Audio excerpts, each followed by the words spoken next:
இந்தியாவின் பிற பகுதிகளை சேர்ந்த சுதந்திர போராட்ட வீரர்களை நாம் அனைவரும் அறிவோம். நம் சொந்த மாநிலத்தை சேர்ந்த ஒருவரை பற்றி கேட்டால் யாருக்கும் நினைவில் இல்லை. தமிழ்நாட்டின் உண்மையான சிங்கப்பெண் ராணி வேலு நாச்சியாரின் கதையை உங்களுக்கு வழங்குவதில் பெருமை கொள்கிறது ஸ்ரீ சங்கராப்பள்ளி.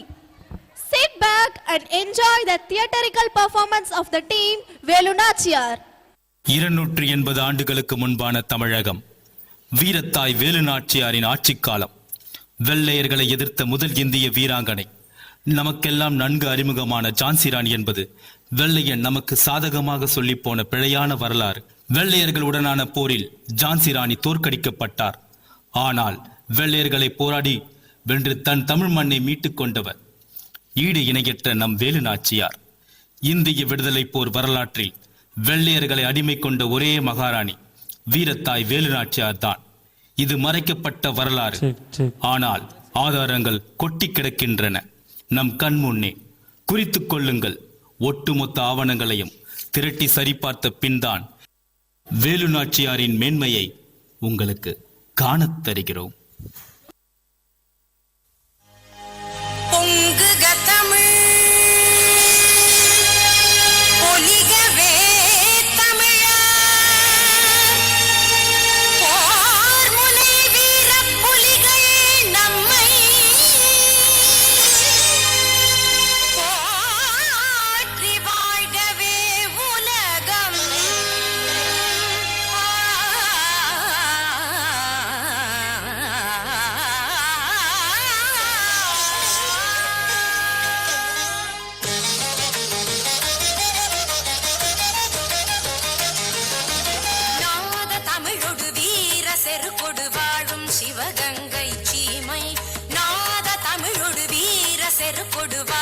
சிவகங்கை சீமை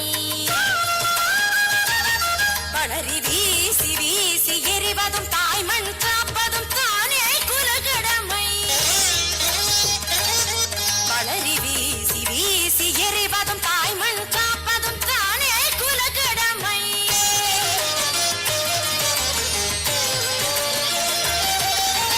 எங்கள் மக்கள் எல்லாம் அறிவர் எதற்கும் துணிவர் செயல் மரபு.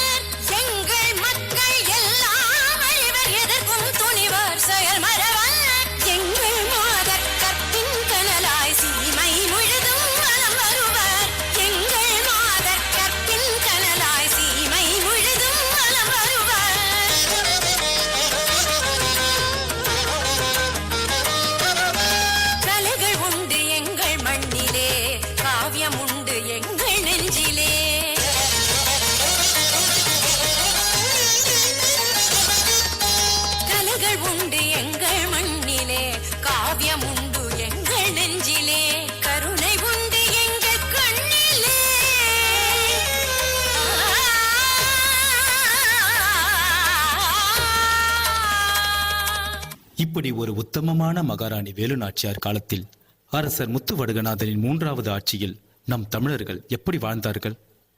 நாம் தமிழர்கள் என்பது குறித்தும் தனது அண்மை தமிழ் மண் குறித்தும் பெருமையோடு துள்ளி குதித்து மகிழ்ந்து உறவாடி அல்லவா வாழ்ந்தார்கள்.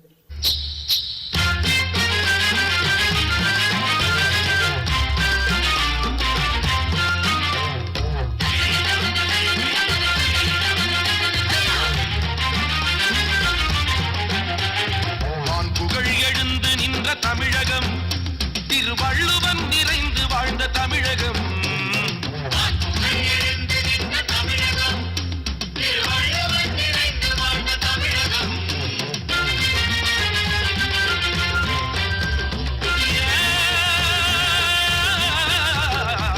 புகழ் எழுந்து நின்ற தமிழகம் திருவள்ளுவன் நிறைந்து வாழ்ந்த தமிழகம். முத்தமிழ் விளைந்தெழுந்த தமிழகம். 8 திக்கிலும் புகழ் பரப்பும் தமிழகம். தமிழகம்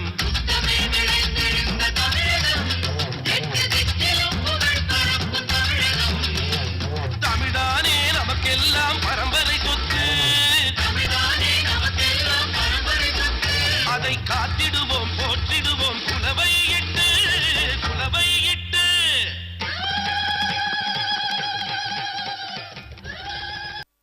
இப்படியானதொரு இனப்பெருமையோடும் மகிழ்ச்சியோடும் நிம்மதியாக வாழ்ந்து கொண்டிருந்த தமிழர்களுக்கு ஒரு தீங்கும் எண்ணாது வெள்ளந்தியாக வாழ்ந்த சிவகங்கைக்கு வெள்ளையர்கள் வடிவில் கேடு நெருங்கிக் கொண்டிருந்தது.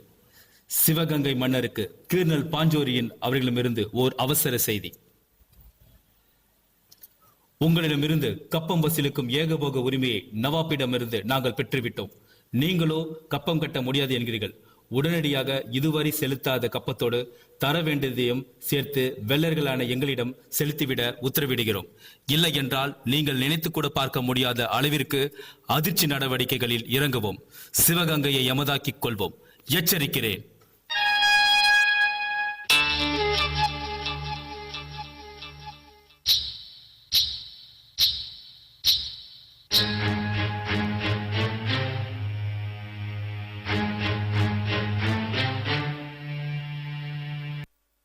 வீரமிகு எங்கள் மண்ணிலே பெரும் பகைவர் வந்து அரசாள்வதோ மோத துணிந்த எம் தோளிலே கெட்ட அடிமை சங்கிலி கூட்டவோ வெள்ளை பரங்கியர் வரலாம்.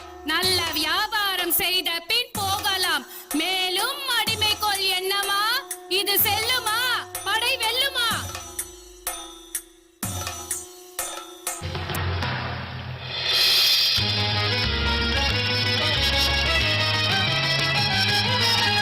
எங்கள் சுதந்திர பூமி இது,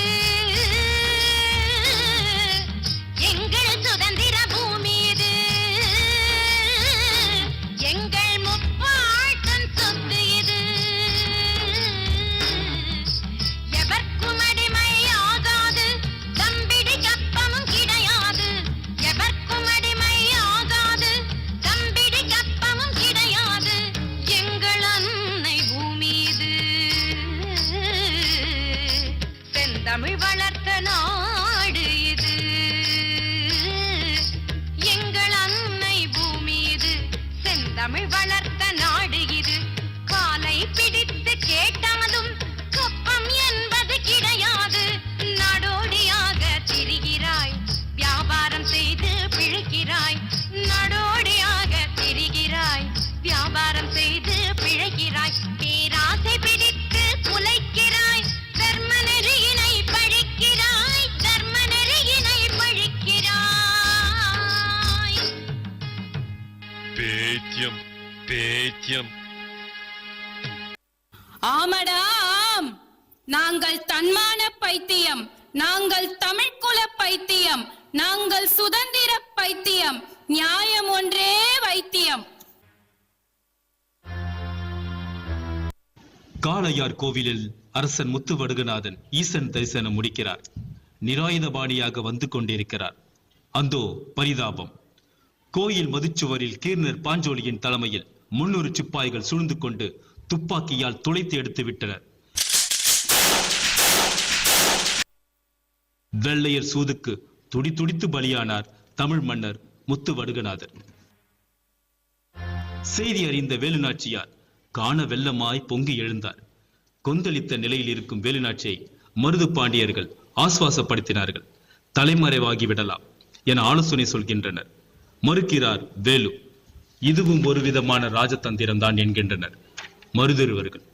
இல்லை, மண்ணையும் என் மக்களையும் விட்டு நான் வரமாட்டேன் என்கிறார் மகாராணி வேலுநாச்சி. அம்மா, எதிரிகள் படையிலிருந்து மூர்க்கமாகும் பொழுது மண்ணில் முழுமையாக மீட்க வேண்டும் என்றார். சில விடயங்களை விட்டுக் கொடுத்து தலைமறைவாகுதல் ராஜதந்திரத்தில் ஒரு அங்கம் என ஆலோசனை சொல்ல சொல்ல தலைமறைவு வாழ்க்கைக்கு தயாராக வேலுநாச்சியார் சிவகங்கை மீட்பு போரின் துருவ நட்சத்திரமான கோபால் நாயக்கரிடம் 10 வயது நிரம்பிய தன் ஆசை மகள் கௌரி நாச்சியாரை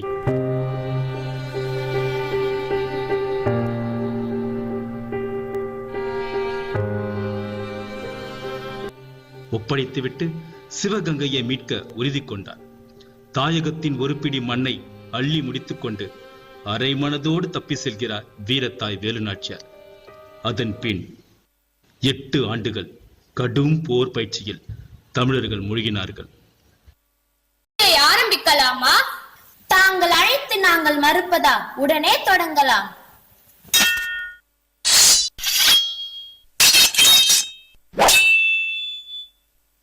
பெரிய மருது ஏதேனும் செய்தி உண்டா? நம் அரசர் கோழைத்தனமாக மறைந்திருந்து கொன்ற பாஞ்சிலும் ஜோசப் மித்துனும் நம் நாட்டிற்கு திமிராக வலம் வருகிறார்கள். மக்களுக்கு தொல்லை பல கொடுக்கின்றன. சிவகங்கை சீமை ஆங்கிலேயன் அதிகார சங்கிலியால் கட்டுன்று கிடக்கின்றன. மக்கள் மனதில் கோபம் நீர் பூத்து நெருப்பாக உள்ளன. தாய் பசுவை பிரித்து கன்று போல் தங்கள் பிரிவால் மக்கள் தவிக்கின்றார்கள். சிவகங்கை சீமின் எதிர்காலம் உங்கள் கையில் தான் உள்ளது. மன்னர் முத்துவடுகனாரை எரித்த அக்னி அணைந்து விடவில்லை என் நெஞ்சில் எரிந்து கொண்டிருக்கிறது. மன்னரை கொன்ற வெள்ளை பரங்கியர்களை பழித்தீர்க்கும் வரை அது அணையாது. நாட்டிற்கு சுதந்திரம் வாங்காமல் ஓய மாட்டேன். மக்களை மீட்காமல் உறங்க மாட்டேன். சிங்கங்கள் அரசாண்ட சிவகங்கை சீமையின் அரியாசனத்தில் சிறுநரிகளா இனியும் அனுமதிக்க முடியாது. கேல நிலம் போல பூமி முக பார்த்து திரியும் கோழைகள் அல்ல நாம். விழித்திருக்கும் கண்ணோக்கி வேலூட்டி வந்தாலும் இமைக்காது எதிர்நோக்கும் வீரர்கள் நாம். புலியை முரத்தால் விரட்டி அனுப்பிய வீர தமிழச்சி மரபில் வந்தவர்கள். நம் தாய் மண்ணில் கை வைத்தவர்களுக்கு தக்க பாடு புகட்ட வேண்டும். சூதுமதியால் மன்னர் கொல்லப்பட்ட அதே காளையர் கோவிலில் பரங்கியர்களின் தலைகள் கடற்காய்கள் போல நம் காலடியில் உருள வேண்டும். மீண்டும் சிவகங்கையில் ஹனுமன் கொடி பறக்க வேண்டும். மருது சகோதரர்களே, படைகள் தயாராகட்டும். தாயே, நீங்கள் கூறுவது அத்தனையும் உண்மை, சத்தியம். ஆனால் வீரத்தை மட்டும் நம்பி நாம் களமிறங்க கூடாது. இந்த முறை மிகவும் எச்சரிக்கையாக இருக்க வேண்டும். அதனால் போர் வேண்டாம் என்கிறீர்களா? இல்லை, புலி பதுங்குவது பயத்தால் அல்ல, பாய்வதற்காகத்தான். எனவே நாம் நம் படை வலிமையை கூட்ட வேண்டும். நவீன ஆயுதங்களை வாங்க வேண்டும். ஆங்கிலேய படையினர்கள் தங்களை தீவிரமாக தேடிக்கொண்டிருக்கிறார்கள். எனவே நாம் உடனே விருப்பாட்சி கோட்டைக்கு சென்று அங்கு கோபாலனிடம் ஆலோசனை பெறலாம். சரி, உடனே ஏற்பாடு செய்யுங்கள். நான் மன்னரின் சமாதியை வணங்கிவிட்டு வருகிறேன்.